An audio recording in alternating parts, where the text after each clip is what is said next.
여러분 안녕하십니까? 이슈 토크 오늘 최지연입니다. 오늘은 가톨릭 정신인 진리, 사랑, 봉사를 평생 실천하며 살아오신 분이십니다.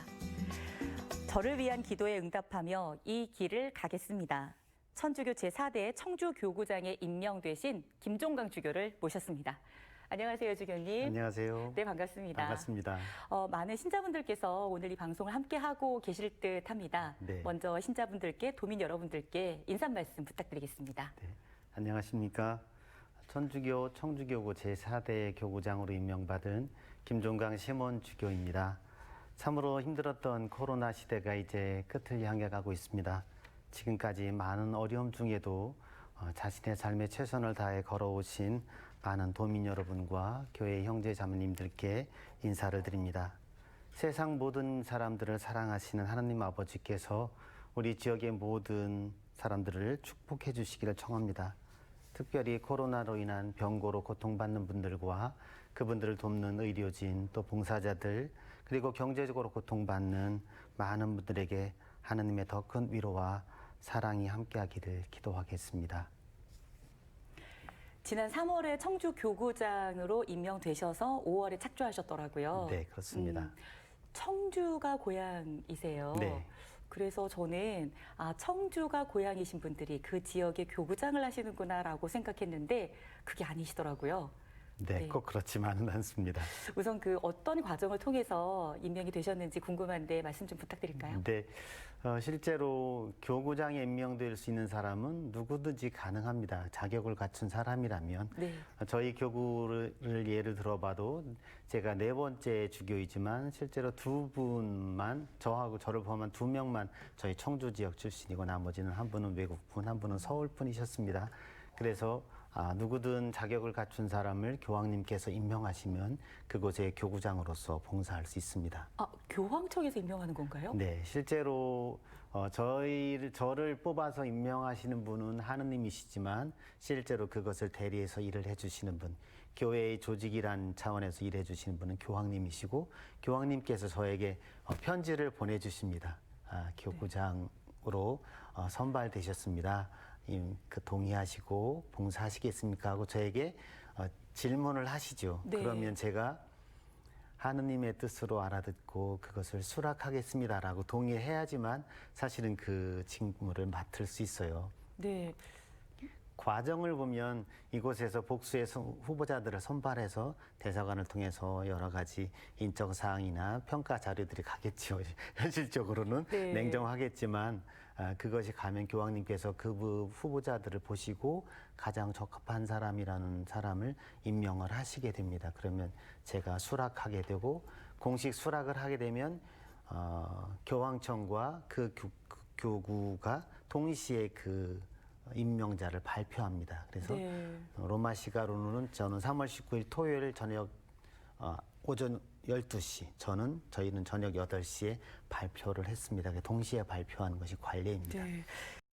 우선 청주교구의 천주교 역사가 상당히 궁금합니다. 지금 교구에는 몇 명 정도의 가족분들이, 신자분들이 계시나요? 그러게요. 어림잡아서는 12만, 13만 정도의 우리 교구 신자분들이 있습니다. 저희 교구는 큰 교구가 아니죠, 사실은. 청주교구면 청주만인가요? 행정적으로 따지면 충청북도에서 제천 단양 지역을 제외한 지역이 청주 교구입니다. 네. 교구의 어떤 지역은 교에서 나누기 때문에 우리가 네. 생각하는 일반 행정구역과 일치되지는 않습니다. 네. 청주는 충청북도이겠구나 이렇게 생각하시겠지만 청주교구는 실제로는 제천과 단양을 제외한 나머지 충북 지역의 교회를 청주교구라고 아시면 되겠습니다. 네. 자, 그렇다면은 충북에 천주교가 전래된 때 언제로 거슬러 올라가면 될까요? 연도를 정확하게 측정할 수는 없을 거예요. 저희가 천주교회가 시작된 게 1784년이라고 생각한다면 그 이후로 바로 한국 천주교회 안에서 신자들이 전국으로 흩어지면서 선교를 시작했고 바로 박해로 순교자들이 생기기 시작합니다. 네. 박해를 받아서 사람들이 피난을 오고 하면서 이곳에 천주교가 전래되기 시작했어요. 사실은 청주교회에는 진천의 베티와 연풍이라는 큰 성지가 2개 있어요. 괴산요. 괴산 연풍이죠. 네. 그곳에는 사실 박해를 피해서 온 신자들의 공동체가 살던 곳이에요. 그곳에서 이미 청주교구라는 이런 교회가 눈으로 보이지 않는 교회가 설정되기 이전부터 한 200년을 거슬러간 그 시점부터 천주교회는 시작되었습니다. 왜냐하면 하느님의 복음을 살아가고 그것을 실천하는 사람들이 모여 살았죠. 네. 그 공동체가 우리 천주교, 청주교구의 전신입니다. 그리고 그곳은 어떤 곳이냐면 한국 천주교에서 가장 아주 중요하신 두 번째 신부님, 우리 김대건 신부님들은 많이 아세요. 일반인분도. 네. 한국 천주교의 첫 번째 신부님이었고 순교하신 분이고, 실제로 두 번째로 천주교에서 신부가 되신 분이 최양업 토마스 신부님이세요. 근데 역사책에 많이 나오시는. 그렇죠. 네. 그분은 순교하시지 않았어요. 그래서 진천 배티 지역을 사목의 중심으로, 지금으로 말하면 본당이라고 하죠. 성당이라고 하는 그처럼 거점으로 삼으시고 서울 경기를 제외한 나머지 남도 쪽에 전체 사목을 관장하셨어요. 그러니까 사실은 그곳이 남쪽에 있는 신앙 공동체의 거점이 되었던 거죠. 그곳에서 청주교구는 시작되었죠. 그분의 신앙 전파와 그분의 신앙의 삶을 본받고 그곳에 모여서 살던 신앙의 순교자들의 삶을 본받아서 청주교구가 이제 시작되었다고 보시면 돼요. 그러니까 역사적으로는 꽤 긴 시간이 흘렀습니다. 200여 년의 시간이 흘렀습니다. 그러네요. 1700년대부터 1800년대부터 있었던 네. 거니까. 최양엽 신부님 역사책에서 그렇게 많이 그러셨어요? 신부님이 이렇게 우리 청주 교구까지 영향을 끼쳐 주셨던 거였었군요. 네. 아주 본거지로, 근거지로 삼고 사목을 하셨던 분이고, 저희 청주교구의 많은 신자들이 네. 늘 그분을 존경하고 그분의 삶을 본받고자 신앙의 삶을 배우고자 하는 열의로 저희가 사실은 실제로 지금 최양업 신부님은 한국 천주교회에서 복자품에 올리려고 교황청에 청한 상태입니다. 그분의 삶이 우리가 마땅히 본받고 공경해야 되는 분이라는 의미예요. 네. 그렇게 훌륭하신 삶을 살았다고 하는 것이 교회에서 말하는 이제 복자라는 품인데, 그곳에 올리고 많은 분들이 기도하면서 그분의 네. 삶을 따르려고 합니다. 결국은 최양업 신부님 이후로 청주에 천주교가 전래되었고 신앙의 그 유산을 이어받고 살아가고 있습니다. 네. 그런 역사 속에 청주 교구가 성장해 왔군요. 네, 그렇습니다. 지금 이제 4대 교구장이시니까 1대, 2대, 3대 교구장이 계실 것 같은데요. 우선 궁금합니다. 1대 교구장님은 어떤 분이셨나요? 네, 저희 주교는 만 75세까지 봉사합니다. 실제로. 그래서 이제 그 시간이 되면 네. 자연스럽게 변화하게 되고요. 네. 일대 교구장님은 당시 교회는 아직 이제 박해는 끝났지만 아직 어린아이 같은 그런 연약한 교회였어요. 한국이 너무나도 힘든 상황이었잖아요. 예, 아주 힘든 상황이었고 경제적으로 힘들었고 신자들도 많지 않은 상태죠. 네. 특히 이 충북 지역에는 그런 어려운 상황이었기 때문에 아직 교구라는 말을 붙이지 않아요. 교회에서는. 그럴 때는 대목구라는 이름을 붙입니다. 청주 교구가 되기 전의 상태. 네. 대목구는 주로 교황청에서 직접적으로 그 교구가 되도록 관리해주고 도와주고 성장할 수 있도록 이렇게 자양분을 제공해 주는 거예요. 그 실제 일대 교구장님이 계실 때 우리 청주에는 한국인 신부가 한 명도 없었어요. 그럼 외국인 신부님들만 계셨던 네, 거예요? 외국 선교사, 특히 메리놀이라는 미국 선교사들이 와서 이 지역에 주님의 복음 말씀을 선포하고 있었어요. 일신여고에 왜 양관이라고 있었잖아요. 네네. 이게 연결되는 건가요? 그런 분들하고는 조금 다르긴 하지. 결은 다르지만 같은 거라고 보시면 돼요. 네, 그렇게 네, 네, 네. 외국인 선교사들이 와서, 왜냐하면 신앙의 뿌리는 갖고 있었고 신자들끼리는 신앙을 실천하고 왔지만 실제로 우리의 목자가 세워진 것은 아주 드문 경우였어요. 그리고 순교하셨고 살아남은 분도 많지 않았고, 네. 그리고 6.25 때는 북쪽으로 가신 분들은 다 순교하셨고, 네. 어려움을 겪으면서 그런 상황에서 메리놀 신부님 27분이 청주 교구라는 이 지역을 다스릴 수 있는 사목권을 받으셨어요. 네. 그래서 그분 일대 교구장님이 제임스 파디라는 주기님이셨어요. 메리놀 소속 사제였었고, 그분이 처음에 교구장이 되면서 제일 관심 가진 건 그렇겠죠. 선교사들은 지역에 복음을 전하고 떠나야 되는 사람이니까 그러면 우리를 이어서 선교를 할 사람들, 그거를 우리는 방인사제라고 그래요. 그 지역 출신의 신부들. 그 신분, 그 주교님은 방인사제 양성이 첫 번째 목표이셨어요. 네. 선교사들이 떠난 자리에 신앙의 유산을 계속 전해줄 사람을 만드는 것. 그리고 신앙을 전한 근거가 되는 지역, 그거를 성당, 우리가 쉽게 말하면 성당이라고 하고 본당이라고 하는 그런 공동체를 만들어내는 것. 그리고 교구가 자립할 수 있도록 기반을 마련하는 것이 가장 급선무였어요. 그 파디 주교님. 그래서 떠나실 때까지 69년까지, 58년부터 69년까지 네. 재직을 하셨는데 11년 동안 8분의 우리 교구 방인 사제를 만드셨어요. 사제가 되는 과정은 얼추 10년의 과정이 필요하거든요. 11년 동안 그래도 8분의 사제를 만드셨어요. 그리고 많은 본당들을 이제 설립하기 시작하셨어요. 외국의 원조를 많이 받았죠. 저희는 교구에 돈도 없고 사실 경제적으로 열악한 가장 가난한 나라에 선교로 오신 분들이라서 그때 당시 그럼 교황청에서 후원을 해주셨던 건가요? 그렇죠. 교황청의 후원과 메리너 선교회의 후원, 미국인 후원자들을 통해서 한 청주 교구가 이제 뿌리를 내리기 시작했죠. 그렇게 컸군요. 네. 그러면서도 그분은 이제 미국에서 온 선교사이기 네네네. 때문에 조금 더 우리보다는 앞서 나가는 부분이 있었죠. 그래서 사회복지나 이런 것에 관심을 가지셨어요. 아, 그때부터요? 그때부터 그래서 빈첸시오와 바울로라는 그런 회의를 설립하셔서 가난한 사람 돕는 일을 시작하셨어요. 맨 먼저 하신 것이 이제 시각장애인, 청각장애인 이런 분들을 위한 시설, 보육원 이런 것들을 설립하기 시작하죠. 그러면서 가톨릭의 정신을 사람들에게 드러내 보였고 그것을 통해서 많은 분들이 하느님의 사랑과 복음은 이런 것이구나라는 그것을 받아들이면서 청주교구가 일어설 수 있는, 시작될 수 있는 주축을 놓으셨어요. 그분이 제임스 파디라는 주교님이십니다. 정말 눈물의 역사이기도 하고 위대한 역사입니다. 네, 저희 같은 저처럼 이렇게 편안한 환경에서 자란 주교나 신부들이 신자들이 이해하기 어려운 그런 거룩함이 있어요. 그분들의 희생은 말로 다 할 수 없는 그런 고마움도 있고 위대함이 있는 것 같습니다. 네. 와, 정말 위대한 역사입니다. 네. 이대 교구장님이 정진석 네, 정신 니콜라오 니콜라오 추기경님이시죠. 저희 교구에 오셨을 때는 주교님으로 오셨고 나중에는 서울교구로 추기경님 돼서 대교구장이 되면 추기경님은 대에 올라가셨죠. 네.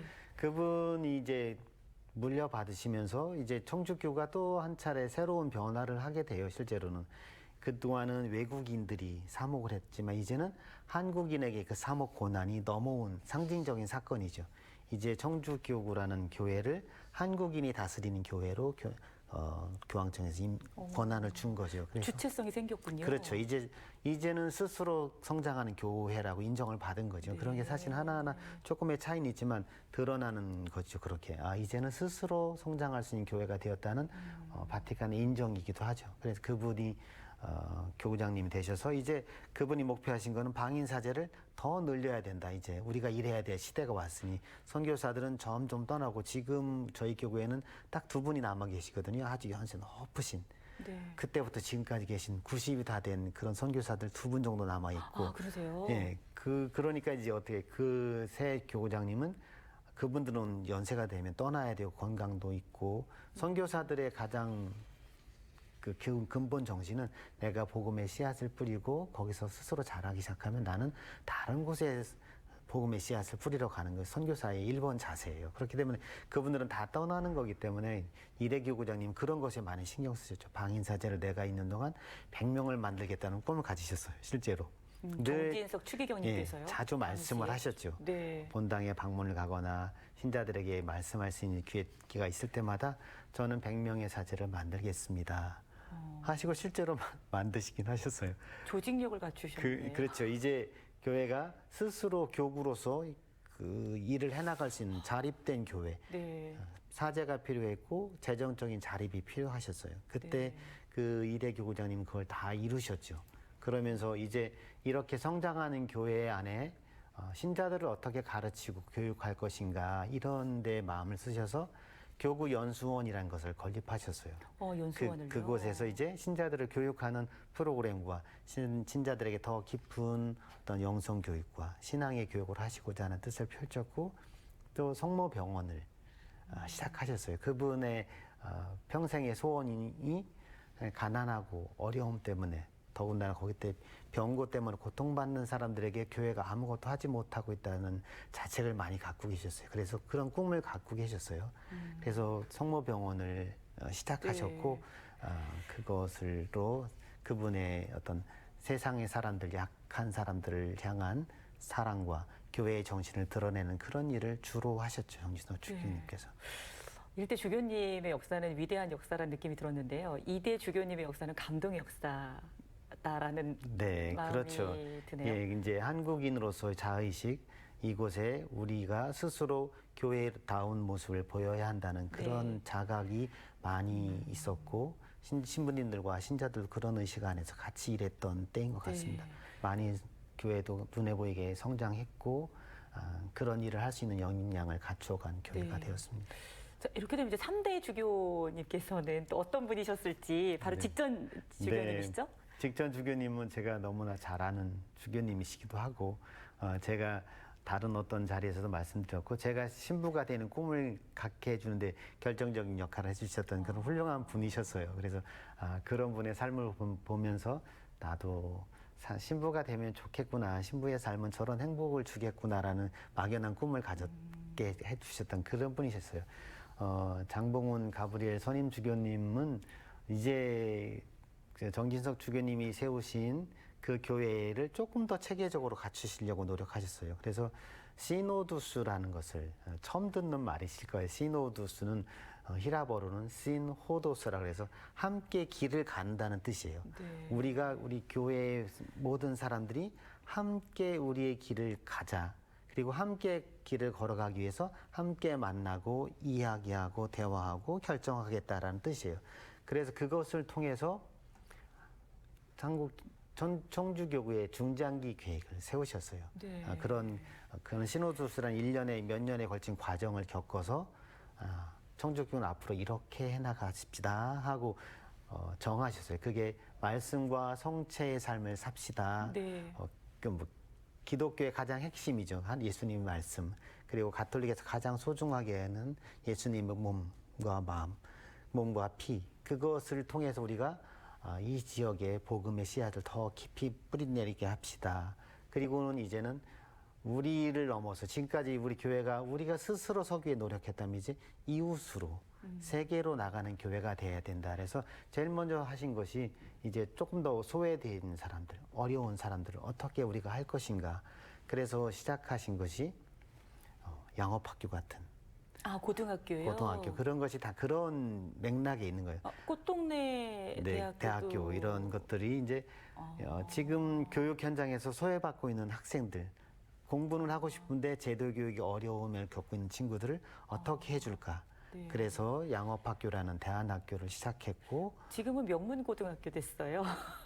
네, 실력으로 명문이라기보다는 정말로 학생들이 받아야 될 교육을 굉장히 좋아하는 받는다는 학교로. 의미에서 명문이 네. 되기를 희망하고 그렇게 되어가고 하는 것 같습니다. 그런 거와 또 많은 이제 외국인 노동자들이 한국에 들어오기 시작했잖아요. 그래서 이주민들, 이민자들에 대한 사목 이런 것에 관심을 가지시기 시작하셨고, 그렇게 세상에 소외받은 사람들, 네. 또 소외받는 사람들이 이제 어떤 가정이 이제 핵가족화하고 바쁜 세상이 되면서 어린 생명들이 그냥 죽어가고 그런 것들에 대한 염려가 크셔서 생명을 살리는 새생명지원센터 이런 걸 만들어서 그런 이 세상에 약한 우리 지역의 약한 사람들은 누구인가 그들에게 손을 내미는 것이 교회가 해야 될 일이다라는 생각으로 많은 일들을 하셨어요. 그리고는 그동안 저희는 제가 말씀드린 것 안에서도 다 들으셨겠지만 주로 받아왔잖아요. 외국 선교사들을 네. 통해 받아왔고 다른 사람의 도움으로 교회가 성장하게 있는데 이제는 우리도 받는 교회가 아니라 주는 교회로 가야 된다는 그런 말씀을 자주 하셨어요. 그래서 대한민국의 역사가 원조를 받았던 나라였는데 이제 그쵸. 원조를 해주는 주는 나라로 달라졌는데 역시 교회도 천주교도 똑같이 그렇죠. 그런 자각이 우리 안에 생긴 거죠.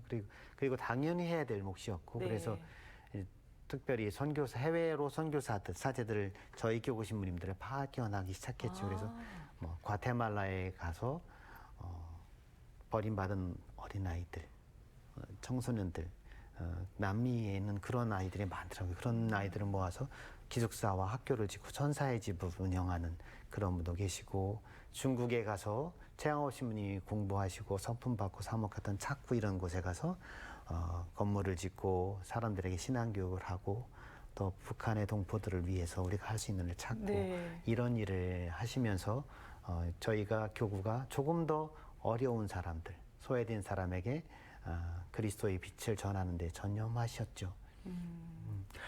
그러니까 3대 교구장님은 동행의 천주교를 실천하신 교구장님이셨네요. 네, 너무나 적절한 말씀을 하신 것 같아요. 교회가 세상에 있는 이유는 사실은 그거예요. 함께 가중해서 저희가 할 수 있는 일은 사실은 적죠. 사회복지를 해도 국가가 더 강한 재원도 갖고 있고 인재도 갖고 다 갖고 있죠. 저희가 할 수 있는 것은 그래서 그런 사람들에게 손을 잡고 함께 가는 거죠. 그 더 좋은 것들은 그분들이 하실 거예요. 그분들의 손길이 미치지 못하는 데서 우리가 손 잡아주고 함께 걸어가지고 네. 마음을 맞아요. 나누는 일이죠.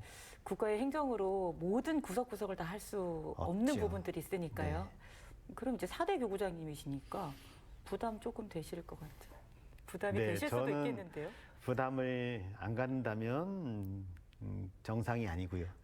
또 부담을 갖는다면 좀 신앙이 없는 것 아닌가 이런 생각을 합니다. 서두에도 말씀드렸듯이 저는 제 일을 하려고 이 자리에 뽑힌 사람도 아니고 네.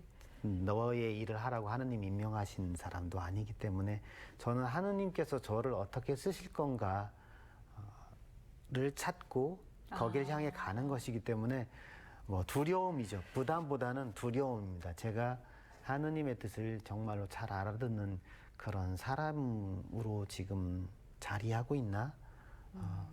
그런 두려움이 더 크죠. 부담은 하느님이 하신 일이기 때문에 저는 하느님께 모든 걸 맡겨드렸어요, 이미. 세 글자가 생각났어요. 주의 종. 근데 1대, 2대, 3대 교구장님들이 그런 이제 소신을 가지고 이 교구를 발전시킨다는 게 사실은 어떻게 보면 우리 이웃들의 삶을 보다 나은 삶으로 이렇게 하나님의 뜻 안으로 들어가게 했던 일인 것 같은데요. 그렇죠. 여기서 이제 또 새로운 꽃을 피워내야 되니까 상당한 책임감, 의무감, 또 정성, 지금 그쵸. 그런 생각들 많이 드시겠어요. 제가 그분들과 비교 자체를 하지 않는 게 현명한 길일 겁니다. 그분들은 참으로 훌륭하셨고 인정받을 만한 분들이었고 그런 삶을 사셨지만 이제 저는 초보로 그분들의 발자취를 보면서 저렇게 걸어가야 하는구나, 저렇게 할 때 하느님을 뜻을 찾는구나 하고 이제 막 발걸음을 띈 사람입니다. 네. 그때인 사람이기 때문에 두려움, 뭐 감정이란 것이 많지 않아요. 두려움 외에는 하느님께서 해주시겠지라는 믿음, 네. 그 두 가지가 제가 늘 갖고 있는 마음인 것 같습니다. 네. 분명히 또 새로운 역사를 써내려 가실 거라고 생각이 듭니다. 지금부터는요, 제가, 전 사실 천주교 신자는 아니기 때문에 네. 예, 비신자로서 궁금한 점들을 좀 간략간략하게 질문을 드려보고자 네. 합니다. 우선 기독교와 다른 점이라면 어떤 게 있을까? 네. 이런 질문들 많이 받으시죠? 네, 그런 질문 뭐 듣죠? 기독교와 다른 점은 하나도 없어요, 사실은. 왜냐하면 기독이라는 말 자체는 유래가 이제 중국어를 통해서 그리스도교라는 종교가 들어오게 되죠. 그때 그리스도교를 표현할 수 있는 한자로 표현한 것이 기독이라는 말이었어요. 네. 그래서 사실은 그분들은 천주교와 개신교와 정교회와 많은 것들을 구분한 것이 아니라 그리스도교라는 것 자체를 기독교라는 말로 표현한 것이죠. 그래서 사실 우리가 근데 일상에서 쓰는 기독교는 쉽게 말하면 개신교라는 의미에서 기독교죠. 그런 거와 천주교의 차이점을 말하자면 분명히 차이는 있을 거예요. 개신교와. 네, 그래서 오히려 더 많은 차이를 느끼실 거예요. 같은 기독교인데 어째 저렇게 다르지 하는 생각을 하실 거예요. 하지만 그 내면을 들여다보면 그렇게 다르진 않아요. 네. 사실 다른 것은 뭐냐면 신앙의 실천에 있어서 다른 거죠. 네. 신앙을 드러내는 어떤 예배나 천주교식으로 하면 전례나 그리고 그것을 실천해내는 방식에서의 차이가 조금 있지만 신학적으로 예수님의 사랑과 그분의 희생을 통한 우리들의 구원이라는 차원으로 넘어가면 사실은 똑같은 거예요. 본질은 같다. 본질은 같은 거예요. 그래서 네. 기독교라고 통칭하는 것이 맞죠. 그렇기 때문에. 그래서 네. 다 기독교, 예수님을 통해서 구원받는다고 믿는 사람들은 다 기독교 안에 들어오는 거죠. 네. 그리고 미사 드릴 때요, 그 미사포를 이렇게 여성 신도들은 쓰죠. 예. 이건 어떤 의미가 있는 건가요? 미사는 사실 저희 천주교 신자들, 가톨릭 신자들에게 가장 중요한 전례예요. 그리고 성사입니다. 그 시간은 어떤 거냐면 많은 시청자분들도 다 예수님 말씀을 다 들어보셨을 거예요. 너희는 나를 기억하여 이를 행하여라 하면서 최후의 만찬을 하세요. 제자들과 이제 네. 십자가의 죽음을 앞두시고.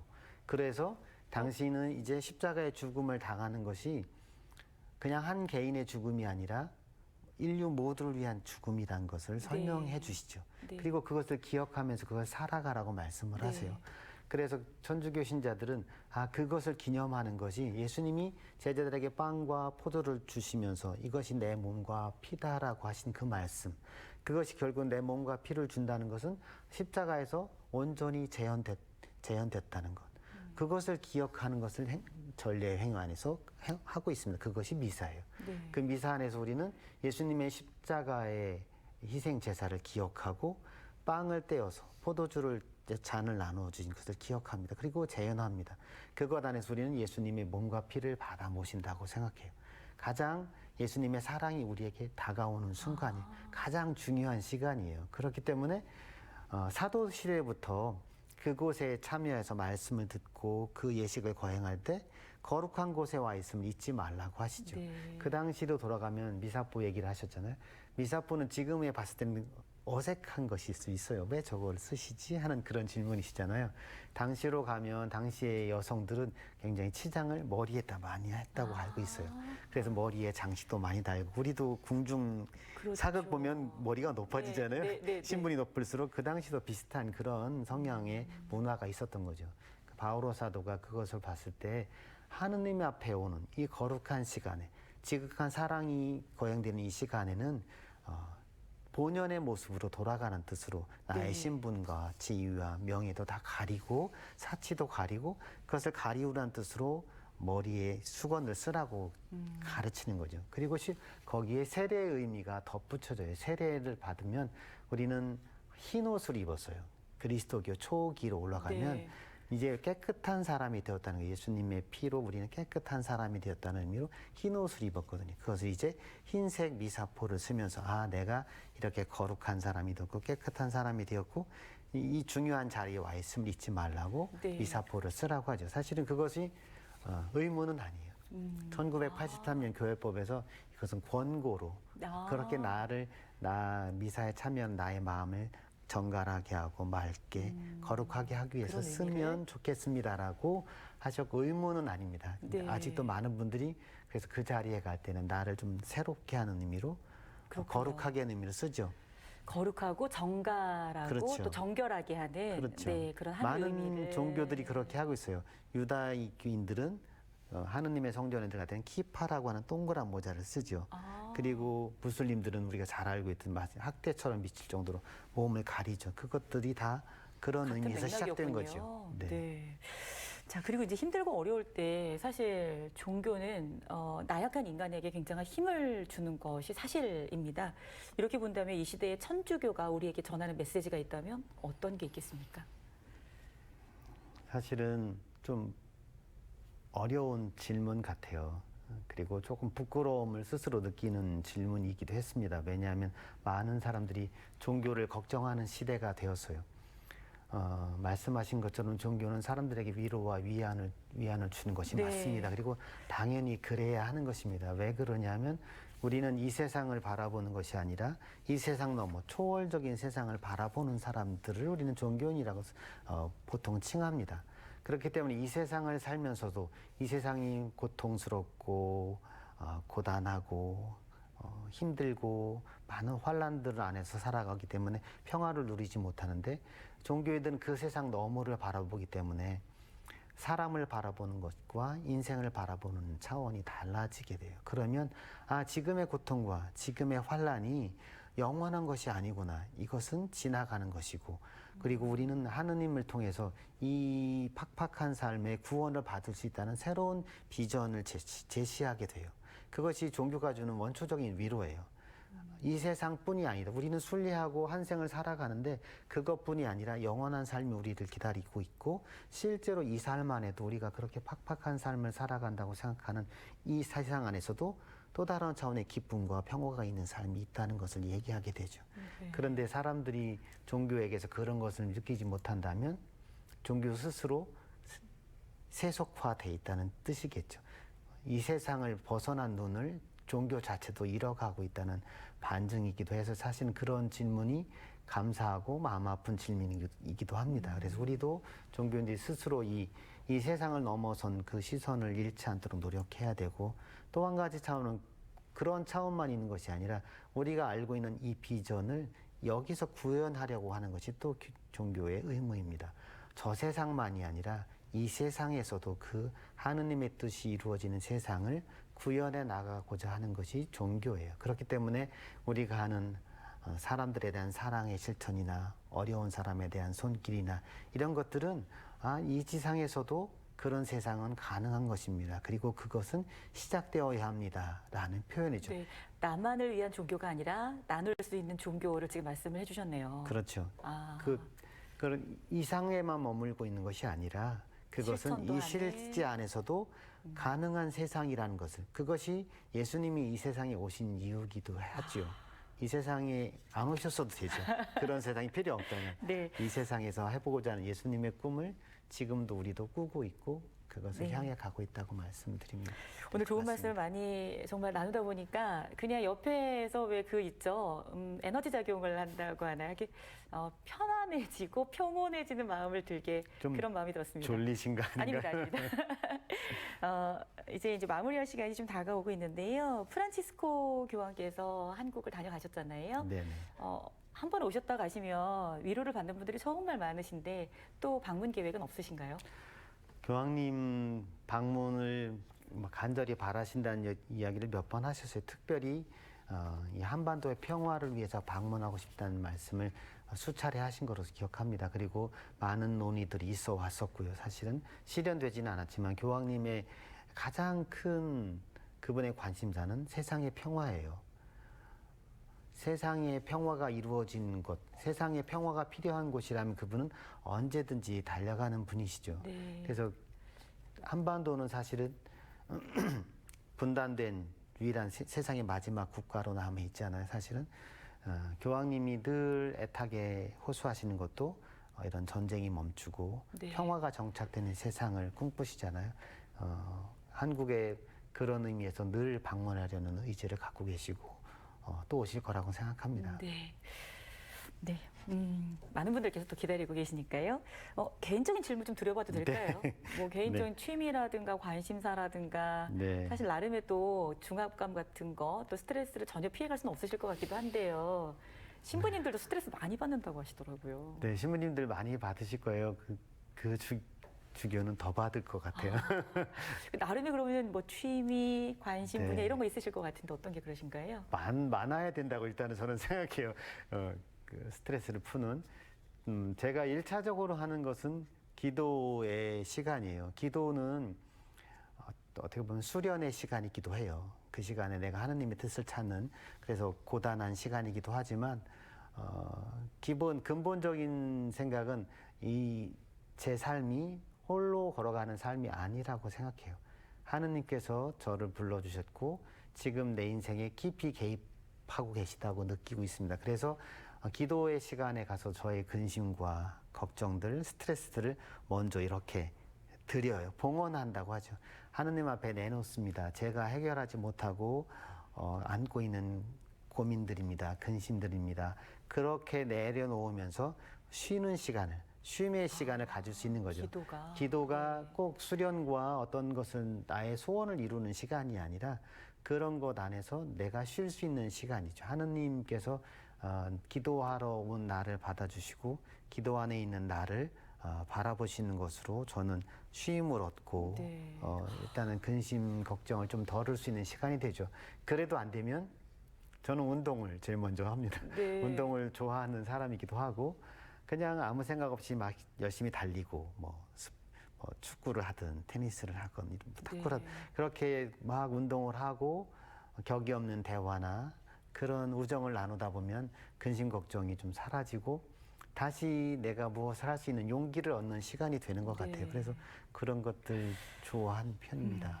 그 종교에서는 이제 기도를 많이 하세요라고 말씀들을 하시는데 기도의 시간이 쉼과 휴식의 시간이다. 나를 내려놓을 수 있는 시간이라는 새로운 해석 같은 느낌이 들어서 저의 꼭 새로운 해석만 아니고 그리스도교의 전통 안에서 그거는 면면이 그러니까요. 내려오는 전통입니다. 그래서 그렇게 본다면 우리가 기도를 하는 게 더 뭔가 기쁨의 시간이잖아요. 그렇죠. 아, 꼭 천주교 신자가 아닌 여러 방송을 보시는 많은 분들도 기도를 좀 궁금해하실 것 같긴 해요.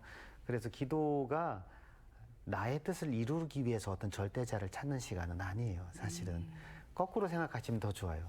절대자 앞에서 내가 필요 없는 거를 갖고서 끙끙거리는 건 없나? 내려놓을 수 있는 시간. 그렇죠. 내가 사실은 우리가 청하는 것을 많이 보았을 때 불필요한 것을 애타게 찾을 때가 더 많아요. 그래서 네. 그 하느님이란 절대자를 찾을 때 그 기도의 시간을 가질 때는 나에게 필요 없는 것을 내가 끌어안고 있는 것들은 무엇인가를 자꾸 생각하는 시간이 필요해요. 기도라는 한자도 그런 거예요. 네, 오늘 너무 도움이 되는 말씀을 들었습니다. 자, 이제 마지막 질문입니다. 이제 앞으로 어떤 계획이 있으실까요? 저의 바람은 지금까지 긴 시간 우리 함께 이야기를 나누었지만 제가 어떤 일을 이루고 어떤 사업을 이루어내려고 이 자리에 있는 사람은 아닙니다. 제가 바라는 바람은 한 가지예요. 저희 그리스도교 신자와 천주교 신자와 여기 이 지역에 사는 많은 사람들이 정말로 평화를 누리는 사람들이 되기를. 저희 그리스도인들은 이곳에서 하느님의 복음을 전하고 그리스도의 평화를 살아가고 증거하는 사람이 되어야 된다고 생각합니다. 그리고 그것을 다른 분들에게 그 평화를 전달하는 사람이 되었으면 하는 희망입니다. 그래서 하느님이 태초에 세상을 창조하시고 하신 말씀이 한 가지 있어요. 보시니 좋았다라는 말씀이에요. 네. 우리가 인간들이 이 지역에 사는 사람들이 사는 삶이 하느님이 세상을 창조하시고 보았던 때처럼 그렇게 보시기에 좋은 세상이 되는 그것을 꿈꾸는 것이 저의 큰 바람입니다. 네. 그런 세상이 오기를. 네, 앞으로 이제 많은 일들을 청주 교구장으로서 해 나가실 텐데요. 또 많은 분들께서 지금 함께 하고 계십니다. 끝으로 도민 여러분들께 또 천주교 신자 여러분들께 좀 인사 말씀 부탁드리겠습니다. 네. 청주 교구는 우리가 사는 이 지역에 평화의 복음을 선포하는 일을 멈추지 않을 것입니다. 그것이 하나의 어떤 종교를 선포하는 그 차원을 넘어서 우리 모두가 하느님께서 주시는 평화 안에 머물고 사랑하고 또 나와 너, 우리가 행복해지는 세상에 대한 꿈을 포기하지 않는 것이라고 생각합니다. 그 일에 청주교구는 최선을 다할 것이고 저도 최선을 다하는 신자들과 함께 제가 맡아야 할 몫을 맡아서 최선을 다해 걸어가겠습니다. 마지막으로 우리 도민 여러분과 천주교 형제 자매님들 안에 그리스도의 평화가 늘 함께 하시기를 기도한다는 말씀으로 인사를 대신하겠습니다. 네, 고맙습니다. 오늘 이렇게 함께해 주셔서 진심으로 감사드리고요. 다음에 기회 될 때 또 뵙도록 하겠습니다. 고맙습니다. 네, 감사합니다. 이슈 토크 오늘 천주교 제4대 청주교구장에 임명되신 김종강 주교 모시고 다양한 말씀 들어보는 시간 가졌습니다. 말씀 중에서 느꼈던 것처럼 사랑으로 더욱 평안하고 화평한 그런 날들이 되시기를 바라겠습니다. 여기서 모두 마치겠습니다. 고맙습니다.